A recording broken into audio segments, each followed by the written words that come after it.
Olá pessoal, sejam muito bem-vindos à nossa 8ª live de uma série de média 20 lives que a gente vai fazer antes da semana da Doma Racional. Muito bem, por que a gente está fazendo essas lives? Para te dar mais conhecimento para quando você chegar na semana da Doma Racional, você ter uma base mais forte para o seu entendimento. Tá? Então aproveito aqui e convido vocês para assistir as lives anteriores, para quem não assistiu, porque as nossas lives vêm numa sequência, que forma uma engrenagem, uma vai ajudando e dando conhecimento para o entendimento da próxima, tá? E para você que ainda não se inscreveu, a nossa Semana da Doma Racional começa dia 26 de janeiro, tá? Então, vai lá, se inscreva, mas é interessante que você continue assistindo as lives para que quando você for fazer a Semana da Doma Racional, você já saiba muito mais coisas que às vezes você chega lá e fica meio perdido. Ok? Bem, a nossa última live a gente falou sobre os órgãos dos sentidos, né? Falamos sobre visão, audição, olfato, tato, né? E aí hoje a gente vai continuar essa série sobre comportamento, né? Sobre psicologia, comportamento, natureza de cavalos. Hoje a gente vai falar um pouco sobre dominância de cavalos. Então a gente percebe aí muitas pessoas falando assim, ah não, esse cavalo é mau, esse cavalo é maldoso, ele tem a índole ruim, tá? Eu prefiro dizer que esse cavalo tem a índole dominante, tá? Então, claro que alguns cavalos são mais temperamentais e tudo mais, mas eu não acredito que um cavalo venha a nascer maldoso, né? Então, eu acredito que ele venha a nascer dominante, tá? E isso está diretamente relacionado à idade também, depois, né? E principalmente também esse comportamento, muitas das vezes, vem da mãe, né? Então, assim, vocês se lembram que numa live passada eu falei sobre as receptoras de embrião?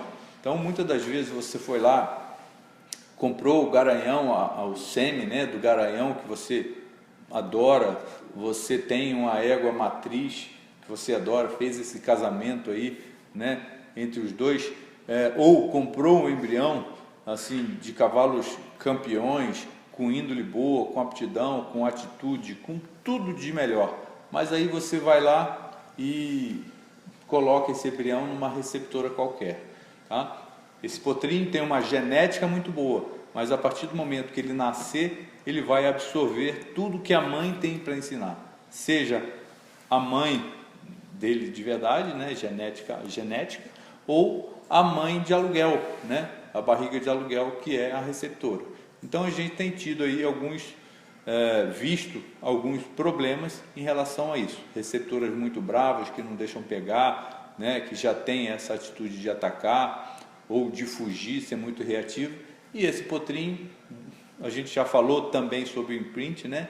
Desde o momento que ele nasce, ele vai absorvendo o máximo de informações o mais rápido possível, porque na natureza é assim, ele precisa nascer, mamar o colostro e sair atrás da manada, tá? Então é interessante que a gente também faça um trabalho comportamental nessas receptoras, para que ela não ensine para o potrinho comportamentos inadequados, tá?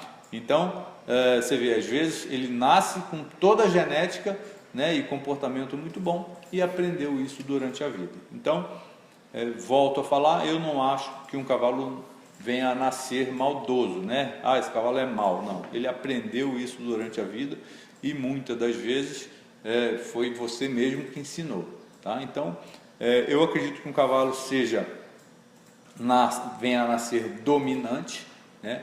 E eu sempre falo isso nos meus cursos, que é interessante quando ele é dominante, você faz isso reverter ao seu favor, né? Então, o cavalo nasce dominante, ele tem duas vertentes a seguir, a do bem e a do mal, né? Se você consegue persuadir esse cavalo a trabalhar contigo, né, é muito mais provável que você suba num pódio, que você tenha um companheiro ali que realmente vai dar o máximo dele por você. E aí a gente fala em performance e performance que se quer. né?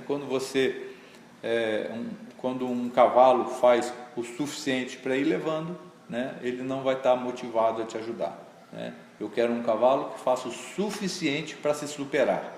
E aí, dessa forma, ele vai estar motivado, e toda vez que existe motivação, existe inovação, tá? E aí tem a outra vertente, que é quando você quer coagir um cavalo a fazer as coisas, quer fazer na força, né? E esse cavalo é dominante, é um cavalo que tem sangue nos olhos, vamos dizer assim, e aí ele vai se voltar contra você, tá? Então, eu sempre falo, né? Eu gosto de fazer para o cavalo, eu gosto de tratar o cavalo como eu gostaria de ser tratado, né? Então, o cavalo é um reflexo do seu comportamento. E os dominantes, que aprendem as coisas na marra, né? Sendo abusado, ele vai reverter isso muitas vezes para cima de você, tá? Então, a gente tem que tomar muito cuidado com essa coisa de falar que o cavalo, esse cavalo é ruim, né? Você pega aí, sei lá, um traficante desse aí, que a gente entende como pessoas ruins, mas eu não acredito que quando ele nasceu ali, no dia do nascimento, nos braços da mãe ali, que ele já tinha essa índole ruim. Não, eu acho que ele tinha uma índole dominante, né? Só que ele foi para a vertente ruim, poderia ter ido para a vertente boa, não é isso? E aí, a gente, na natureza, pessoal, não existe esse negócio de bom ou mal, né? O mal é para o ser humano, né? Porque ele acaba nos machucando numa situação que ele é mais dominante. Na natureza, aquele que é mais dominante, ele vai ser mais forte, e essas são as armas dele para ele conquistar hierarquia dentro da manada, para conquistar, como um garanhão, o harém de éguas, e ele usa exatamente o corpo dele para fazer isso, né? Então é o corpo, a força, a idade que esse cavalo está. Quanto mais velho ele está, mais hierarquia ele tem, mais ele vai usar dessa dominância. Então, o que acontece? Na verdade, o ser humano vem selecionando cavalos, né, de forma que eles se tornem mais pacatos, mais calmos e mais submissos. É tudo que nós queremos, né? Que um cavalo submisso que aceite ser domado e aceite o treinamento, né? E aí, o cavalo, na natureza, se ele fosse submisso dessa forma e tivesse esse tipo de atitude, normalmente ele, dentro desses graus de hierarquia, eles teriam um grau de hierarquia muito baixo. E eu me lembro que a gente respondeu uma pergunta uma vez sobre cavalos de pulo, né? Cavalo que vai para rodeio e tal. Então, como que é selecionado esse cavalo de rodeio? São cavalos dominantes que normalmente não aceitam, né, essa submissão, né? Então, o que a gente faz? Pega esse cavalo e seleciona ele para o que a gente quer, que é o quê? Que ele pule, que ele seja mais reativo. Então, é uma questão de seleção genética. Porém, esse cavalo reativo, é possível domar? Claro que é possível. Você vai ter um pouco mais de paciência, você vai gastar, às vezes, um pouco mais de tempo, mas o importante é que você trabalhe em cima daquele código de ética do cavalo, que é você ganhar a confiança, você ganhar a lealdade, para que ele possa vestir a camisa do seu time e que vocês possam trabalhar em grupo. E aí, ainda em relação a essa situação de comportamento, nós temos os cavalos que são mais reativos, né? Então, assim, o reativo é aquele cavalo que é medroso, tá? Então, ele normalmente foge mais, ele explode mais fácil, ele pode ter, assim, o instinto de preservação mais aflorado, né?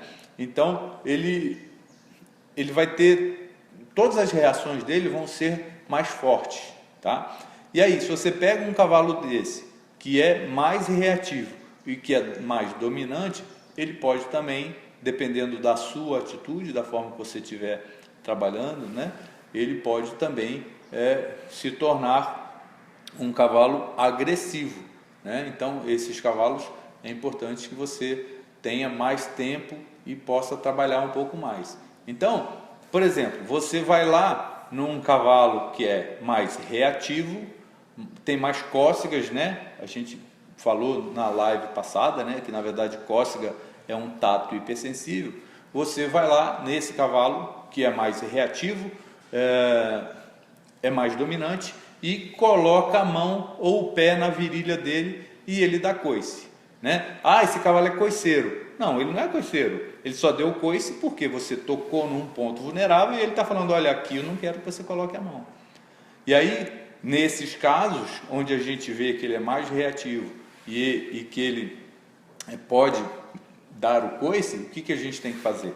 Ter mais paciência e usar das ferramentas, né? Então, a gente já falou na live também sobre ferramentas, de usar a bandeira, usar o stick, né? Tem pessoas que usam aquele saco de estopa para você ir passando, lona e tal, e aí você vai diminuindo essa reação dele, de forma que você vai dessensibilizando e ele vai acostumando com o barulho, com a situação visual e com a situação de tato, né? De toque. Então, você não pode rotular um cavalo como mau, você não pode rotular um cavalo como coiceiro, por exemplo. Por quê? Porque, na verdade, o cavalo é sempre ação e reação. Então, ele está reagindo a uma atitude sua. Se você não tivesse colocado a mão ou o pé ali, ele não teria dado coice. Não é verdade? Mas aí, aos poucos, eu vou diminuindo essa sensibilidade, né? E dessensibilizando até que eu possa tocar nesse cavalo e fazer ele ficar completamente confiável, né? Agora, o que é importante? A gente sempre fala aqui nos nossos cursos, esse exemplo eu gosto muito de dar, que é o cavalo folha em branco. Eu até fui dar um curso esses dias e aí estava com um menino me ajudando e ele chegou no dia anterior no curso e chegou um casal de potros lá. Aí ele mandou uma mensagem para mim, ó, chegaram 2 folhas sulfite aqui, né? Então o cavalo veio na caminhonetinha, soltou o dedão, não sabia o que era nada, né? E aí é a folha em branco. A folha em branco eu escrevo a história, tá? Então muitas das vezes a gente rotula cavalos que foram abusados, né? Cavalos que não tiveram paciência, ou cavalos que simplesmente alguém trabalhou da forma que sabe e que às vezes eu também não vou rotular essa pessoa como violenta, né? Às vezes ela não chegou a informação para ela, né? E aí isso tem acontecido muito aqui com a gente nos nossos cursos online. Ou seja, o cara que trabalhou a vida inteira daquele jeito e achava que é certo. E a partir do momento que começou a fazer o curso, aprender e usar a técnica nova, o cara falou, caramba, puxa vida, podia ter feito isso a vida inteira, né? Então, esse cara também não é mau, ele achava que era assim que fazia, né? Mas ele aprendeu de uma forma diferente, começou a fazer diferente e teve um resultado diferente, né? Então, a mesma coisa a gente fazendo a analogia do cavalo aí com o ser humano.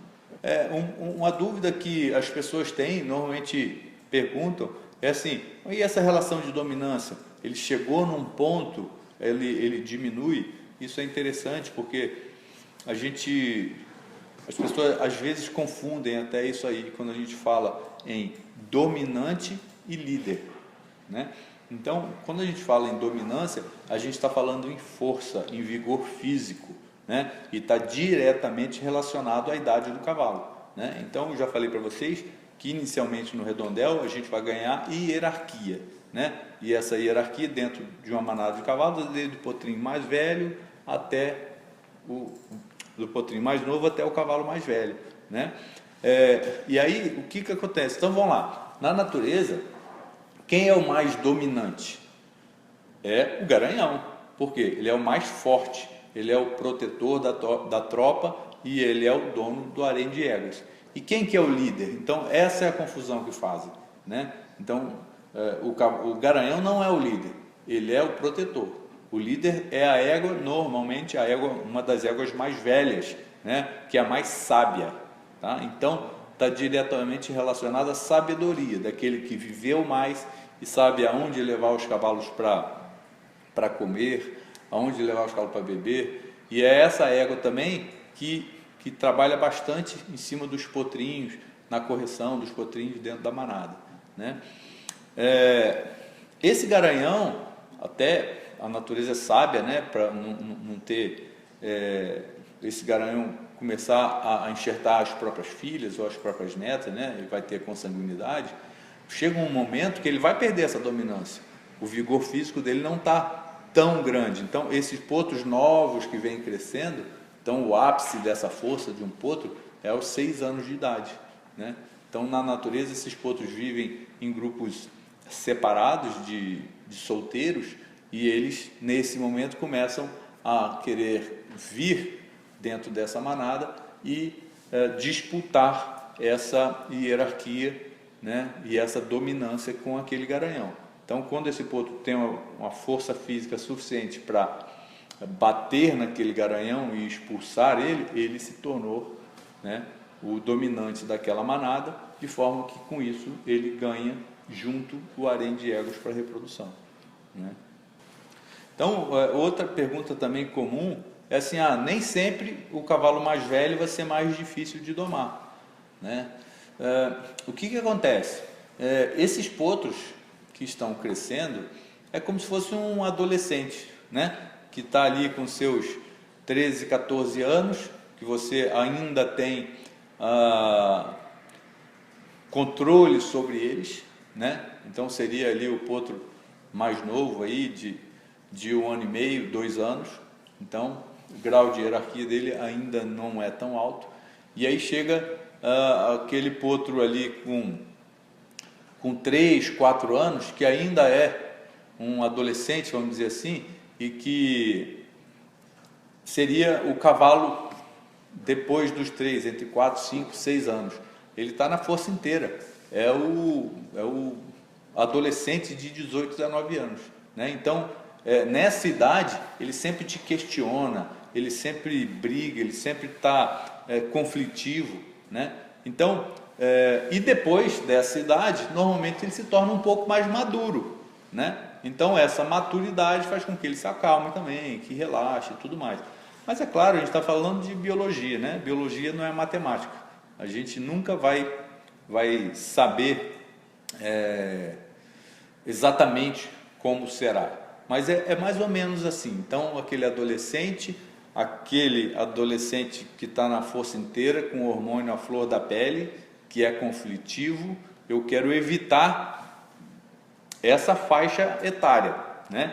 Que ele está mais forte e está mais conflitivo e está brigando por dominância. Então o que acontece quando chega no redondel, quando eu estou com um potro de 2 anos, é que ali existe uma manada de 2 e eu quero ganhar a hierarquia sobre ele, e ele não está muito afim de me questionar e nem brigar comigo, porque nessa idade ele não teria essa vontade. Agora, quando eu deixo ele ficar um pouco mais velho ali, 3, 4, 5, 6 anos, é a idade onde ele está realmente, quando entrarmos no redondel, ele vai falar, não, tá bom, estamos aqui uma manada de 2, mas não vai ser você, vai ser eu, o hierárquico. Então ele vai me questionar e vai me dar muito mais trabalho, tá? Então a pergunta é possível? Só que você sabe que vai ser mais difícil. Você vai ter que ter mais paciência, você vai ter que investir mais seu tempo em mais sessões, né?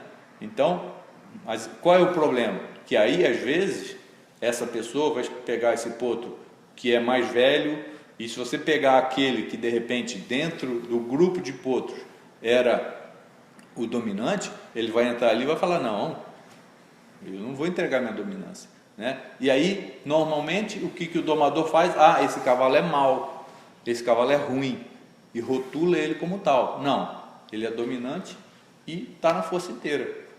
Use a técnica, tenha paciência, invista seu tempo, você consegue reverter isso a seu favor. E aí, outra coisa interessante também é falar de macho e fêmea, né? As pessoas perguntam, o macho é mais difícil, a fêmea é mais difícil.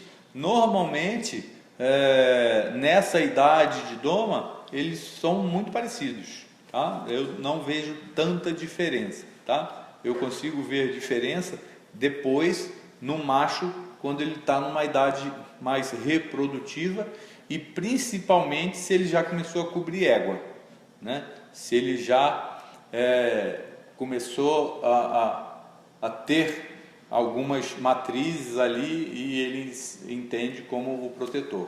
Nesse momento ele vai te dar um pouco mais de trabalho, tá? Mas na idade normal ali, entre os 2 e 3 anos de idade, os machos e as fêmeas se comportam muito parecidos, tá? Uma coisa que eu evito nas fêmeas é quando elas estão no cio, tá? Eu até brinco, né, que elas estão de TPM, tá? Então fêmea no cio normalmente dá um pouquinho mais de trabalho.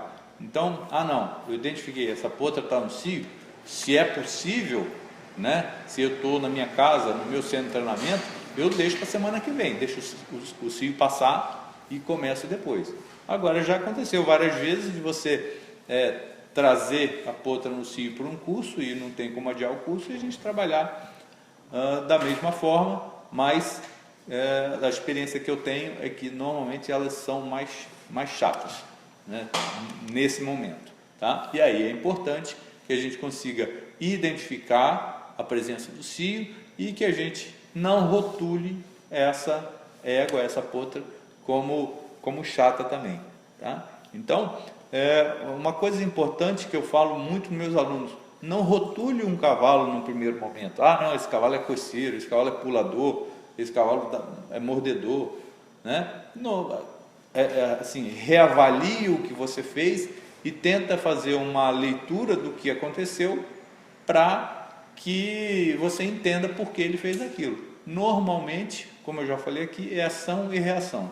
Ele está reagindo a algo que eu fiz e normalmente quando eu tenho atitudes predatórias de tocar em pontos vulneráveis, naturalmente ele muitas das vezes vai tentar correr, mas nesse ponto você já está ali com o cabresto na mão e já está na zona de pressão, ou seja, ele não consegue correr de você, né? Ou às vezes que ele tenta correr, você traz ele no cabresto e coloca ele no giro. Então a outra opção para ele é atacar, mas porque você teve uma atitude predatória primeiro, tá? E aí com paciência, com calma, com repetição, com sequência, né, de trabalho, você consegue reverter isso aí. Bem, outra coisa interessante da gente comentar aqui é que muitas das vezes os cavalos se tornam reativos por conta de dor, tá?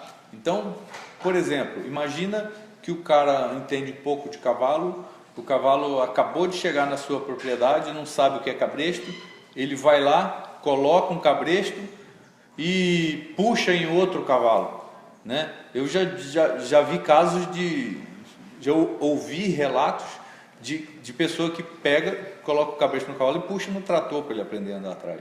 Quer dizer, uma ignorância incrível. O que você acha que esse cavalo que foi puxado no trator ou que foi puxado numa chincha de outro cavalo, né, o cavalo que não sabe sair da pressão da nuca e depois ficou com dor na nuca e depois ele tem a memória, né, a memória associativa de que toda vez que coloca o cabresto ele vai sentir dor? Como você acha que vai ser a reação desse cavalo?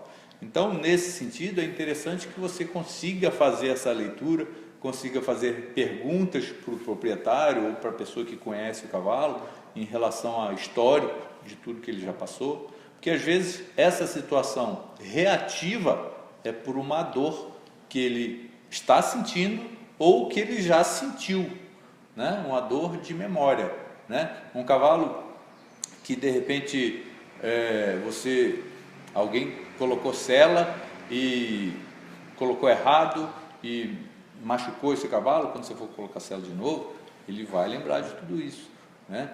Então, é importante que nós, quando estivermos com o cavalo, que deixemos a nossa mente assim, fluir, de forma que a gente tenha a imaginação para conseguir pensar em tudo que está acontecendo ali, né? Então, você começa a fazer essas associações de forma que você começa a facilitar a vida de um cavalo, né? Então, dor e doma não combinam, tá? Não pode existir dor na relação. Outra coisa interessante também da gente lembrar é que assim, o cavalo tem o instinto de manada muito forte, né? Então, se ele está dentro do grupo, né, que seja de 4, 5 cavalos, aqui em casa normalmente os cursos presenciais são só 6 pessoas. E ainda assim, se estão os 6 cavalos juntos, eles têm um outro tipo de reação do que se eles estiverem sozinhos, né? Então, é importante que você consiga separar o indivíduo que você quer trabalhar e dessa forma ele começa a te entender como você é a manada dele e aí você consegue interagir e trabalhar em cima dessa hierarquia, né? Outra coisa interessante, que às vezes as pessoas erram, aconteceu até que no último curso que a gente domou uma mula, e que assim, ele estava no redondel, estava tudo certo, e aí ele quis sair, e a mula, quando viu a pequena manada dela lá no fundo da pista, ela quis fugir, né? E quis ser reativa para quê? Para ir lá onde ela sabe que é a querência dela. Então isso é muito fácil da gente entender que vai acontecer, tá? Isso é uma reação natural. Não adianta você querer ficar bravo com ele. Então, o que não pode, você entende que não pode fazer? Se está a manada dele lá, você desce dele antes, você entenda que se realmente, ou tira aquela tropa dali e coloca em outro local, né? A tropa pode estar junto? Pode, mas quando estiver montada, né? Então, o que a gente faz? Montamos todo mundo, tem uma madrinha, sai todo mundo junto, aí é legal. Aí eu estou usando esse instinto de manada ao meu favor. Então, normalmente nos meus cursos, a gente no terceiro, quarto dia, sai com 1, 2 madrinhas e os potros vão juntos. Então, isso é legal, o instinto de manada. Eles não vão querer se separar, não vão querer fugir para ficar sozinho, né? E ao contrário, essa mula que estava sozinha, viu o grupo lá na frente, o que ela quis fazer? Quis ir lá, né? Então, o erro foi nosso, né? De repente, não ter falado isso antes. Foi um momento que eu estava com outro aluno, e o aluno teve essa atitude meio sozinho, mas graças a Deus deu tudo certo, não aconteceu nada. O aluno era um cara mais experiente, ele conseguiu controlar a situação, mas ela quis estilingar e ir lá com o grupo dela, tá? Então, que possamos pensar sempre nesse instinto de manada e que possamos usar isso a nosso favor, né? O madrinha é um caso muito comum de a gente usar o instinto de manada ao nosso favor. Muito bem, a gente está finalizando, mas eu quero falar mais uma situação aqui. Quanto mais você entender de psicologia, comportamento e natureza de equinos, né, mais você vai conseguir interagir e entender o que se passa com eles, né? E aí, claro que tudo isso vai depender do seu sucesso ou da sua derrota domando cavalos. E outra coisa interessante de falar é o seguinte: você domou um cavalo, trabalhou um cavalo, teve sucesso, deu super certo, e aí você foi lá e soltou ele de novo com a tropa. A tendência é que todo esse instinto dele volte, né? Então assim, ele não vai estar exatamente como você soltou, tá? Mas claro, se ele foi bem trabalhado, ele tem memórias positivas de tudo isso, vai estar bem bacana. Mas se você soltou e deixou muito tempo, não vai estar exatamente igual, tá? Então é importante quando isso acontecer, né? Então acontece muito com um sitiante, por exemplo. O cara foi lá, domou um cavalo e entreguei para o proprietário que tem um sítio. Ele levou o cavalo para o sítio, ficou um mês sem ir lá, né?